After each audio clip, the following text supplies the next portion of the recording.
चलें बादलों से भी ऊपर एक दुनिया का तसव्वुर करते हैं।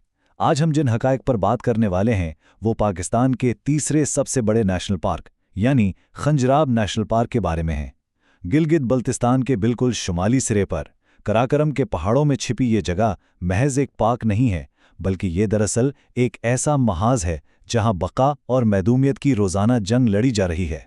और इस पनाहगाह की कहानी एक बहुत बड़े ख्वाब से शुरू होती है। बात है 1975 की, जब इसका बाकायदा क़याम अमल में आया। उस वक्त के वज़ीर आज़म जुल्फ़िकार अली भुट्टो ने वाज़ेह तौर पर कहा था कि इसे एक आलमी शोहरत याफ्ता पार्क बनना चाहिए। ये वाकई कोई आम मंसूबा नहीं था।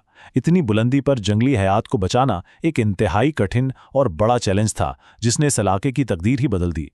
काराकरम का ये पहाड़ी सिलसिला देखने में जितना शानदार और खूबसूरत लगता है ना, हकीकत में ये उतना ही बेरहम भी है।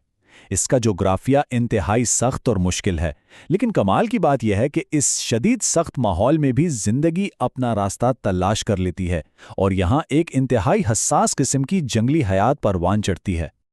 अब जरा इस बुलंदी का अंदाजा लगाएं, 4,934 मीटर।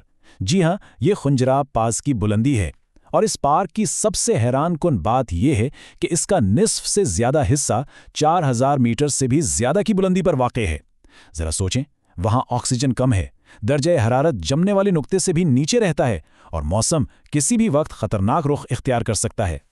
इतनी बुलंदी पर इंसानों का रहना तो नामुमकिन सा लगता है, मगर यहां एक और कमाल की चीज भी मौजूद है।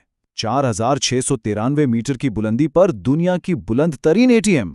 ये वाकई एक जबरदस्त जुग्राफियाई रिकॉर्ड है। लेकिन सच पूछे तो इस इलाके का असल खजाना ये मशीन नहीं है, बल्कि वो नायाब जंगली हयात है जिसे बचाने के लिए सारा इंतजाम किया गया था।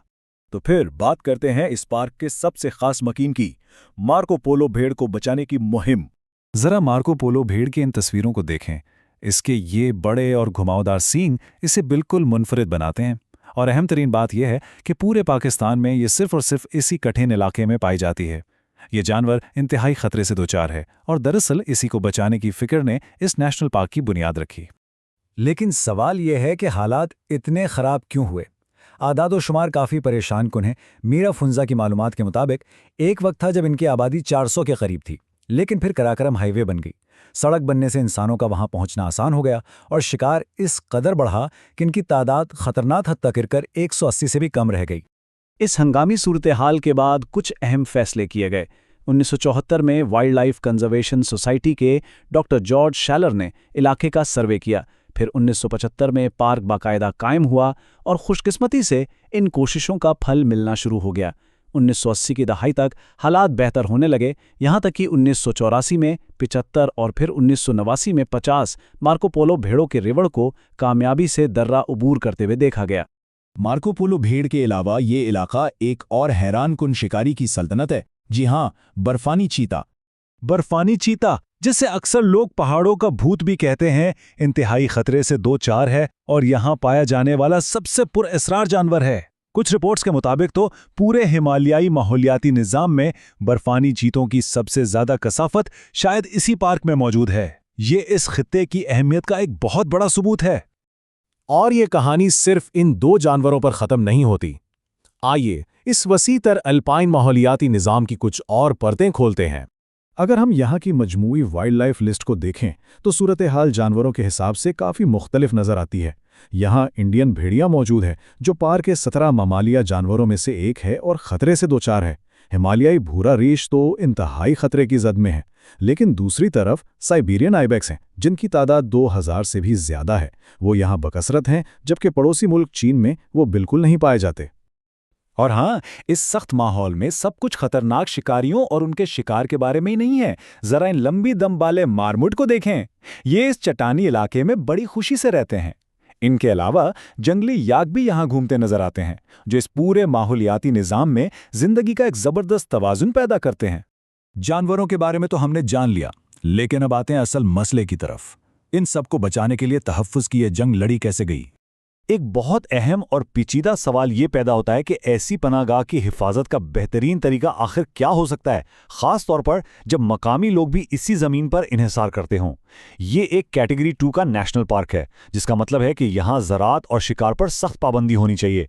मगर शुरू में कुछ इंतज़ामी कमज़ोरियों की वजह से गैर कानूनी शिकार जारी रहा 1980 کی دہائی کے آخر میں انتظامیہ ایک شدید کشمکش میں مبتلا تھی کہ آیا پارک کو مکمل بند کر دیا جائے یا مقامی لوگوں کو کسی طرح اس میں شامل کیا جائے۔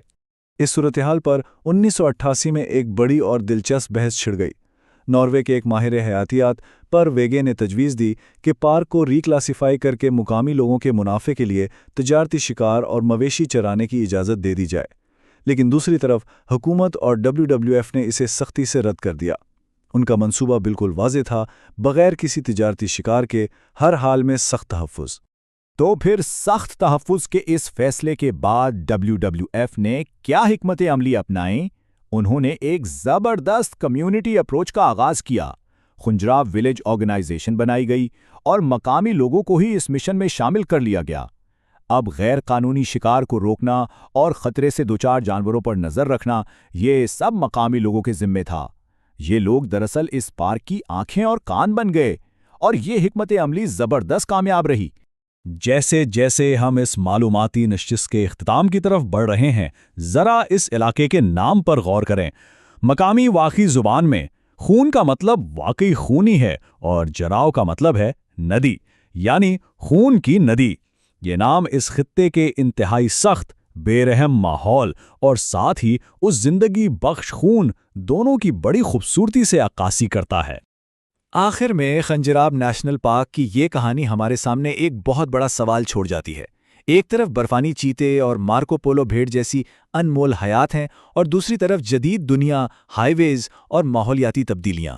تو کیا یہ بلند و بالا قدرتی قلعے جدید دنیا کے اس بڑھتے ہوئے دباؤ کے سامنے یوں ہی کھڑے رہ سکیں گے؟